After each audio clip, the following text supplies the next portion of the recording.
sounds really great with the sound system in there, being under the water, like that. Usually you associate being submerged in water very quiet, but having the bass come through it, I like that. I don't really know how to describe that, to be honest. It wasn't what I was expecting, I think.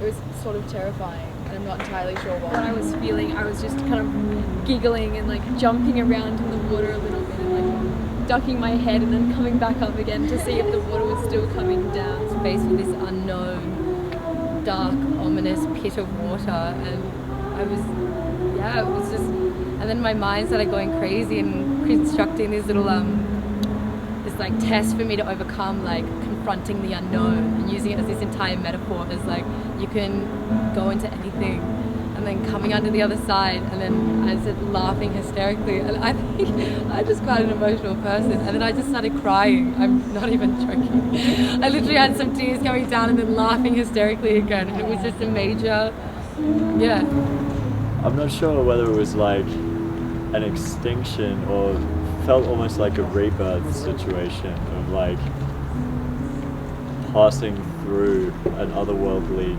divide. And I just sort of think, wow, if I was willing to do that naked, that would be a lot more confronting. But I just can't even comprehend how someone would come up with something like this. I like the fact that it doesn't tell you what to do with it, which is kind of the response is the question: what am I supposed to think, or do, or feel? It's pretty brutal and kind of confronting. I think the cameras changed it. I don't know whether they were there because they needed to be there. Yeah, a legal requirement. Yeah. But in a way, I mean, I was just saying before, I felt like it's a bit of a reference to 2001: Space Odyssey. Oh right. Visually. Oh, the white room. Visually, white and black. Yeah.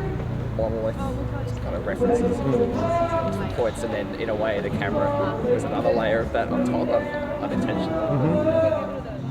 So I am an asthmatic and I hate being underwater. I feel like I can't breathe. And so at some point I'm walking in and I'm like, okay, you have to put your head under. Like you go down a ramp and then there's no. Mm-hmm. There was definitely a split second of like, I don't know if I can do this. But part of the reason I wanted to do this is because I knew there was water and it was a challenge for me. And so as I went, I started walking down and got about halfway and just really paused. It's like, okay, what's on the other end? And I actually reached my hand through to see if I could feel air. Yeah. I'm like, okay, there's air. There's enough room for my head to pop up if I need it. So I was like, all right. And I didn't walk down the ramp either. I kept my feet on the walls. Oh, okay. So the acrobatic skills came into play. Kept the feet on the walls until I had to duck under. Oh wow. So okay, very clever. That's how much I don't like being underwater. I had to walk up to the wall and see what was making the space go large and small, and it was also making it light and dark. Okay. And I definitely, once getting out of that space, I preferred the light. You know, once the square got big, I felt like, okay, it's okay. And then when it got really small, I'm like, it's really dark in here. And then the last bit, that I didn't know, that was really good. Once I stepped further in and was right up close to that screen, I've had dreams like that where it kind of reminded me of a dream state where you're not really sure of the depth perception and everything's kind of, I was very hypnotized by that.